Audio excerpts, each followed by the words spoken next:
is Finn Voices on the Healthcare Now radio, where we highlight and amplify the voices at the forefront of health innovation that improves people's lives. Join us for an inside look at the changemakers driving conversation and answering the most important questions in healthcare today. Thanks for joining us. Hello, everyone, and thank you for tuning in. I'm your host, Beth Friedman, Senior Partner at Finn Partners, and I'm based in Atlanta, Georgia. And my guest today is Wes Cronkite. He is the Chief Technology and Innovation Officer at CPSI, and innovation is our topic today. Wes, you and I caught up at the recent HFMA annual conference in Nashville, and we talked about innovation, specifically as it relates to what CPSI is doing and what's needed by other healthcare IT vendors, as well as providers and health systems. In 2022, Wes actually launched the Dream Factory for CPSI. And, there's really been no looking back. In fact, Wes, I heard that your Dream Factory just won Fast Company Most Innovative Places to Work Award. So with that, congratulations and welcome to Finn Voices. Thank you. Thank you so much for having me. And yeah, we're very excited about that. So excited to dig in and talk about it with you. Super. So let's talk about, I was so intrigued by the name of your initiative, the Dream Factory, because Wes, this is something, I don't know if it's unique to me or if a lot of people deal with this. I have the most vivid dreams, like these beautiful scenes of like waterfalls and mountains and sunsets and just stunning scenery. And almost every night, and I wake up and I'm just like, wow, why did I have to wake up? Right. It's just unusual, but it's just something I've lived with my whole life. So when you called it the Dream Factory, I really was intrigued. Can you tell our listeners a little bit about what is the CPSI Dream Factory? Yeah, absolutely. So we actually started the Dream Factory a bit internal. So we had all of our employees and colleagues within CPSI kind of actually name it themselves. So there were two names that were kind of sticking out to us. It was sort of something around dreams and that concept.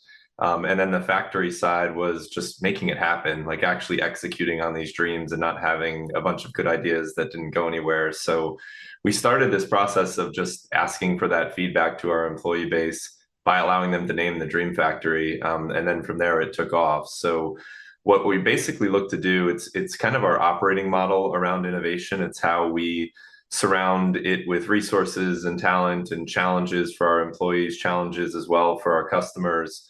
And so when we announced this at our National Client Conference in 2022, it was really to all of our customers to come there with their ideas, with their dreams, what they think they really need to deliver better healthcare to the communities they serve, and ultimately give us some ideas to really tackle and prove to them that this isn't the CPSI of old, and we can get some of these dreams right into the factory and push them out the other side. And so that was how it all started. We opened up a portal where folks could go in right at the conference. It was kind of center to everything we had going on, put in their ideas and vote up the ones that had the most interest to the group. And then the top voting idea, that customer actually walked home with, I think it was an Oculus Quest that we gave away. So keeping with the geeky theme that I always love, but got that into the hands of our customer for having the idea that was the most popular at the show. Well, we're going to talk about that too a little bit later. I assume that you had to get some executive buy-in for this, right? So tell me a little bit about, when you first kicked this off, what was that conversation like with your CEO and your CFO? How did you convince them that this was something we needed to do? Yeah, I think that that conference was a real turning point, right? So I think leading up to then, it was kind of soft, and yeah, we've got this innovation approach. We've got a new innovation guy here, and he's going to, bring all this new technology to our doorstep. But that was really okay, now we're going to put our customers up against this and really talk to them about what their needs were. So you spoke about dreams earlier. I didn't have many dreams the night after we released this at the conference, because I was kind of watching the ideas go from 25 to 40 to 60 to over 100.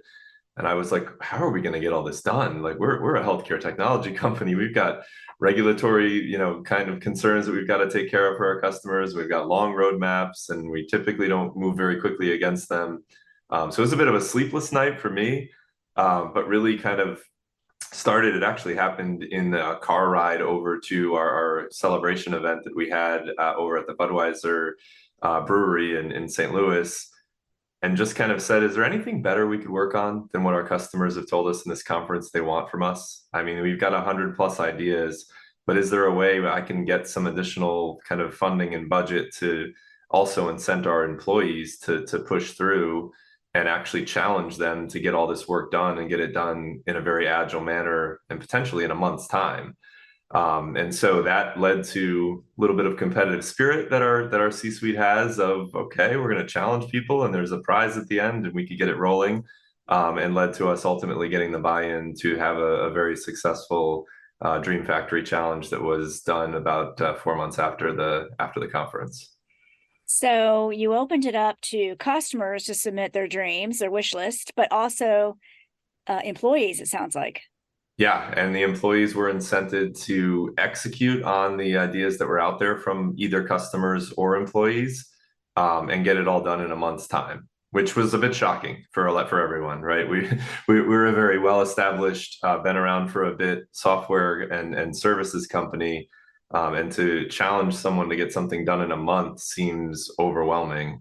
But we really could use the opportunity to get people to start talking to other groups that they haven't talked to before, putting in some additional kind of nights and weekend hours on top of their day jobs to get it done, and really celebrating all along the way of their successes as they got the support from their executive team and their management to go after these things. And we really saw a ton of benefit at the end of that challenge. So it was great to see.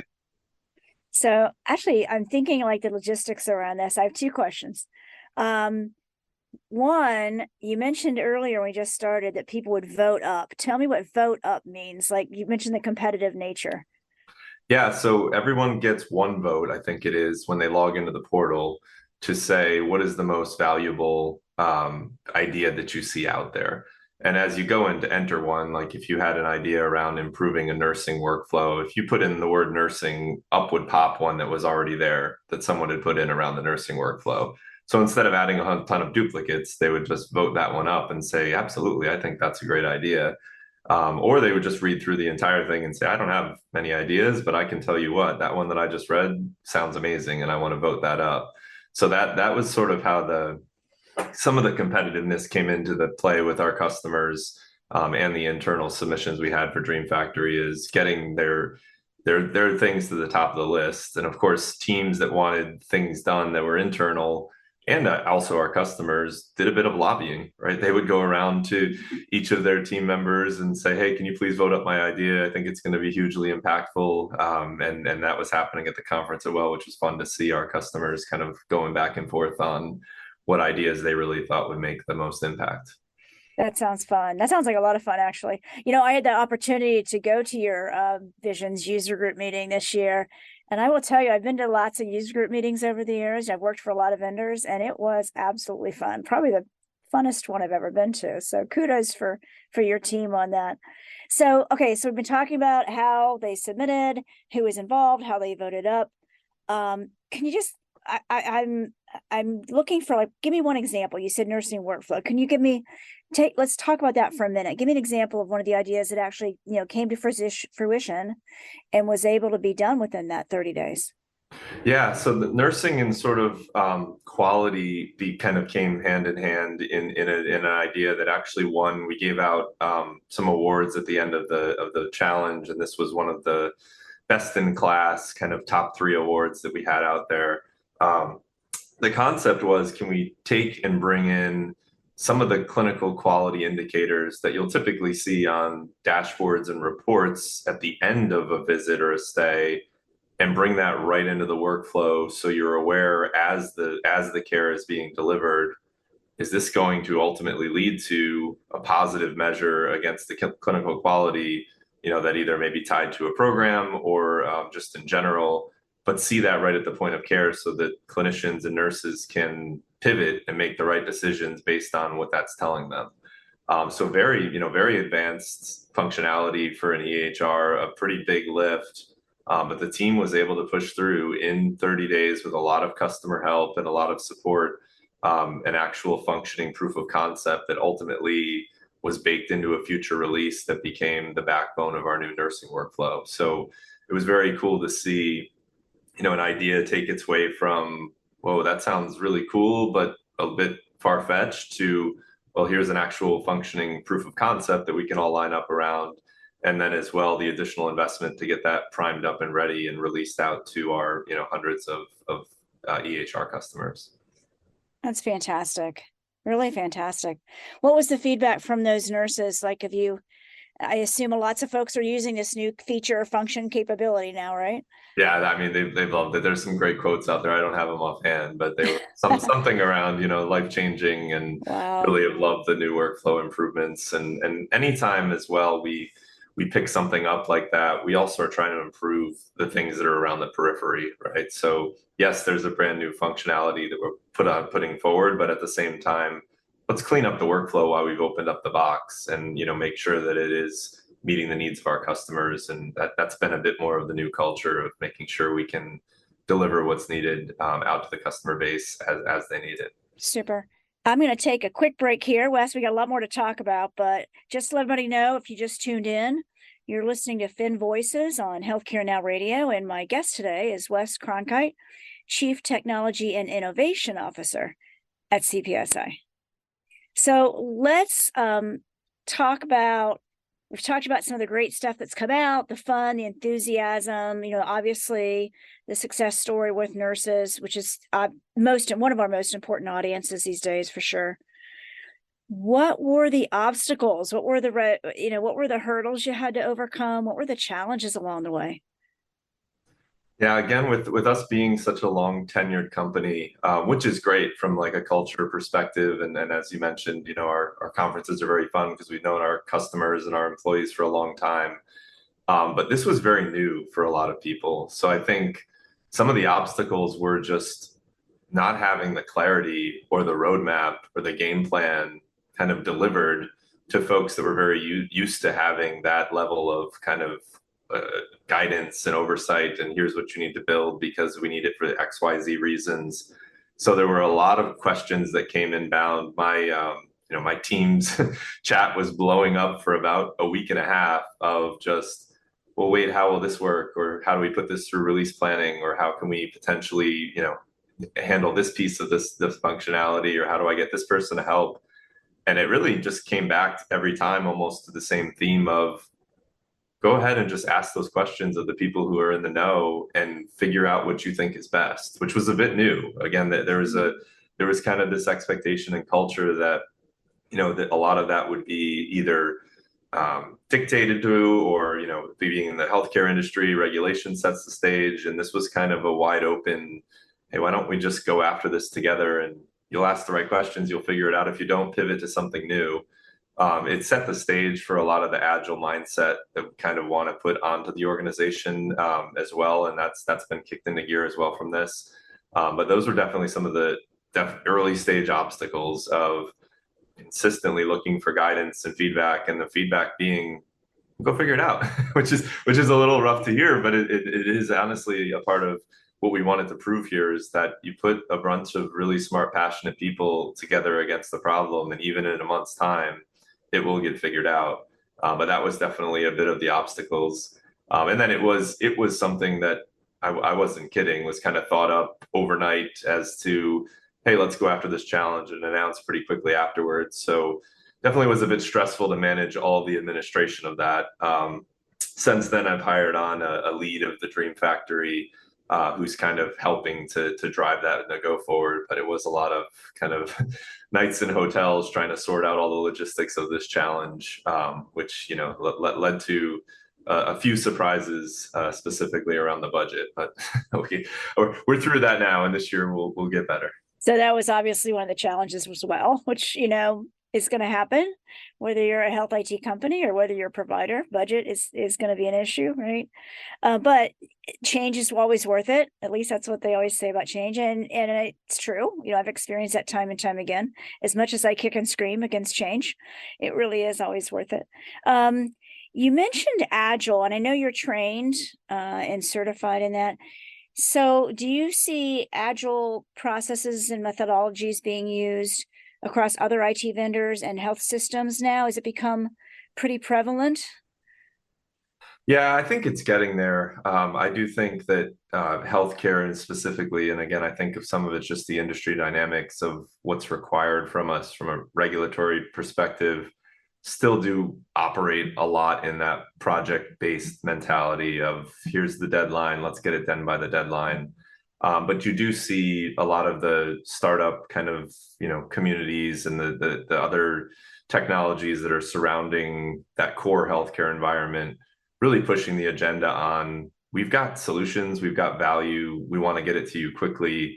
And I believe the companies that are able to partner up with firms like that and react quickly and move quickly with them are seeing the most value for their customers. So I think there's still a long way to go. I'm very proud of what CPSI has been able to do on that front pretty quickly, and having leaders that also have been either here at other organizations that are not comfortable with that model, getting themselves comfortable, has been great to see, because I do think the speed at which, and especially coming out of, the pandemic and everything we went through there, the speed at which our customers need solutions is not years, it's months and days, and we need to be able to react that quickly. And the technology's there, the technology is caught up and can do it. It's just the way you organize around it that ultimately will kind of tell that tale. So I'm excited to see what's going to come for CPSI on that light. And I think a lot of the industry as well will start to shift in that direction. I think you're right. I think that rapid movement versus taking months and even years to make decisions that did come out of COVID. I'm thinking back, right? 3 years ago, all the stuff we had to do so fast, so quickly.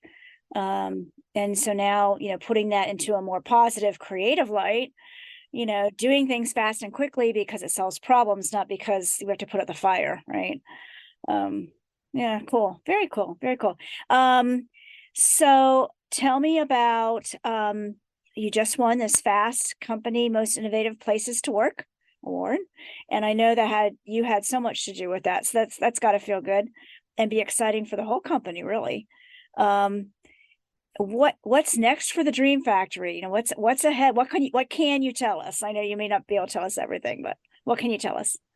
Yeah, I can definitely tell you we're doing it again. So I think that challenge concept, and as I mentioned, we've been investing considerably into the Dream Factory to build on that. But we are going to be challenging our employees and involving our customers in a bit of a challenge. This time around, more about the last one was solving customer pain, was sort of the theme of what do you need from us right now? Let's go and do it. This is more going to be what are the big ideas that you have that can really, change the way healthcare is delivered, and which of those ideas can we as a company across all of our different solutions be able to provide, and then start to invest in that. So it's going to be more this time around of a pitch contest than an agile, get it done quickly for customers contest. But we're excited about that. So in August, we'll be kind of launching that out to our internal employees, and then as well bringing some customers into the fold to help judge and really give their insight of, yeah, that would be tremendously valuable versus I don't think that one would hit for us. So that's going to be sort of the different theme that we're going to go after. But we're just continuing down the path of innovating through the Dream Factory, even if it's not in a challenge. Our day to day, we have these incubators, as they're called, and they are really new technologies that we're not quite sure have that customer value yet, but we think there's something. And we've got 3 of those running right now, and teams that are up at around 30 people surrounding them that are working on the next stuff, right? This is the generative AI, and how can we put that into light for our customers and do the chat GPT stuff. This is deeper analytics and more advanced analytics and being able to roll with that. And then some of the interoperability solutions that are out there. So a lot of those are in those incubators until we can get to a place where like, yeah, we want to graduate that into our bigger products. And then those solutions and likely the teams will also make their way in and make a big impact for our customers. So we'll continue to push on that. Love the fact that this company that's been around for as long as it has is that up for the challenge like these to put forward the funding to make these innovations happen. So we just got to deliver, and that's what keeps me up at night and So you keeps me don't. away from those very vibrant dreams that you mentioned earlier. I'll get those at some point when some of these. One of these days, right? Hey, I'm glad you mentioned AI, Chat GPT. So you and I had that was a lot of the conversation at the HFMA conference, right? 2 weeks ago. And your session, I feel bad right now for my audience because they did not get to see you up on stage. He created and check me if I'm wrong, Wes, you created a song parody about revenue cycle technology using Chat GPT, and you were on stage singing it and playing acoustic guitar. So give us the rest of the details, because I forget the song, I forget the tune. I'm already getting anxious just talking about it. A technology guy should not be on stage playing the guitar, but I did. Yes, I mean, honestly, I saw the theme was "Turn It Up" was HFMA's theme for the conference, and I saw that we were the last session before the planned happy hour or social event that night. I expected people to be pretty worn out, and I went to Pat Murphy, my co-speaker, who's the general manager over our TrueBridge Revenue Cycle Services unit, and basically said, "Let's see if we can sing, and maybe I could get ChatGPT to write us a song about the revenue cycle." And I don't even think he responded. I think he just kind of rolled his eyes and walked out the door. He's like, he's officially lost it. But it really did. It went well. I had to give it, as all those ChatGPT use cases, you got to kind of guide it where you want it to go. So the first couple that came out were pretty dry. Then I could get it to kind of be a parody that people would recognize. And I got it to a place where I felt comfortable playing it. So yeah, that kicked it off. I've liked doing that, not that exact thing, but just putting the Chat GPT power in front of people. I do still think that it's a bit foreign to some. So in any session where that comes up, I'm always trying to do with some kind of a joke, an opportunity to see a real live use case of what its power can be. And then from there, talk about the different opportunities. So yeah, it was cool to go through that, but yeah, it was quite scary. I've only really played around a campfire up to that point, so to be in front of however many people were in that room was quite an experience. Well, I was in the room and it was fantastic and it was extremely entertaining. So thank you for that. Let's just conclude. We got about 4 or 5 more minutes. Tell me about, because we really did talk a lot about Rev Cycle, obviously at HFMA. And I know you all do very well there. As a matter of fact, the TrueBridge suite was ranked this year, I think, in the top 3 or 4 of Rev Cycle companies by Black Book, one of the analysts in our industry. Tell me a little bit about, if you can, what you guys are doing innovatively with Rev Cycle, because I know you're doing some things with your own teams to try and test it out there. Can you share any of that?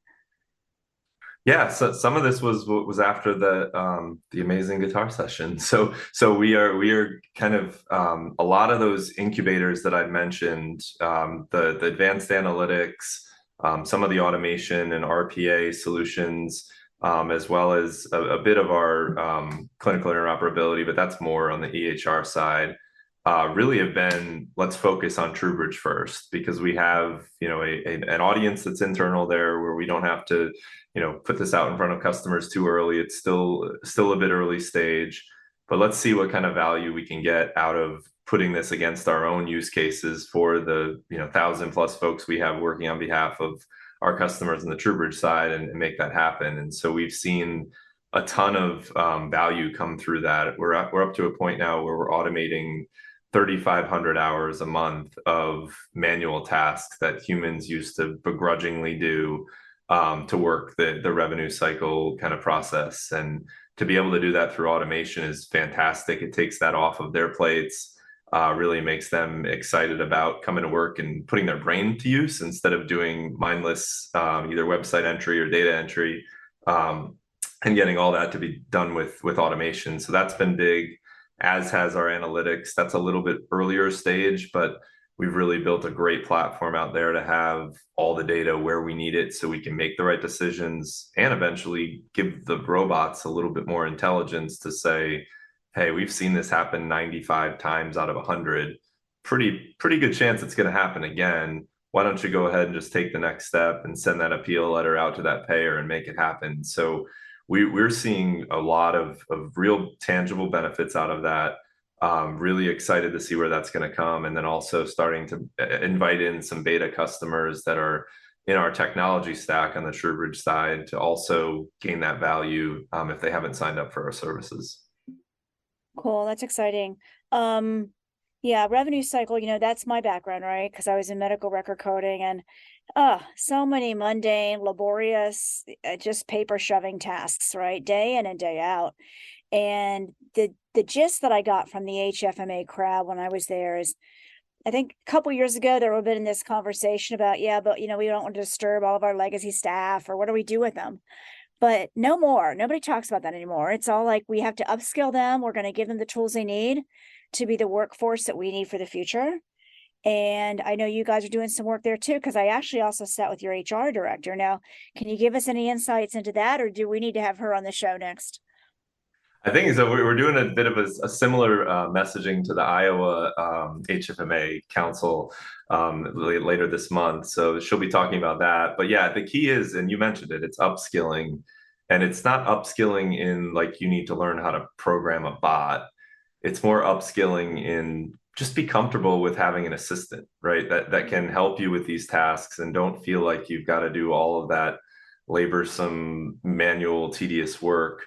Get comfortable putting ideas through the Dream Factory, right? And that's where we were pushing all the TrueBridge employees, bring in your ideas, tell us what you want automated, tell us what you want off your plate, and then also get comfortable with the technology taking that work and you just getting the output and focusing on the higher value stuff that you can work on. And that is a mindset shift, right? It's not typical, I clock in, I clock out, and I work 40 accounts today, and I feel like I can go home happy, but it's more of a, let me see how impactful I can be and use technology or put in my ideas that I have for technology to help solve the problems that are existing in the rev cycle, which to your point are pervasive. Absolutely. Well, hey, we're running out of time. Wes, thank you so much for being on Fin Voices today and talking about building that culture of innovation, the Dream Factory, and the success you guys have had. Really impressed and excited to hear what's next. Awesome. Well, I was glad to have the conversation. It was great to catch up, and really appreciate the time. The easiest way to reach Wes is on LinkedIn, and you can learn more about CPSI at their website, cpsi.com or truebridge.com. This has been Beth Friedman, Senior Partner at Fin Partners. I thank you for listening to Fin Voices on Healthcare Now Radio, where we talk about health information, health innovation, and all the technology in between. Until next time, wishing you all the best in health. Fin Voices is brought to you by Fin Partners, a global marketing and communications agency working across industries and services. Whether inside our walls or on the front lines of health transformation, we stand together to create meaningful and measurable impact to the world around us. Learn more at finpartners.com and follow us on Twitter @FinPartners.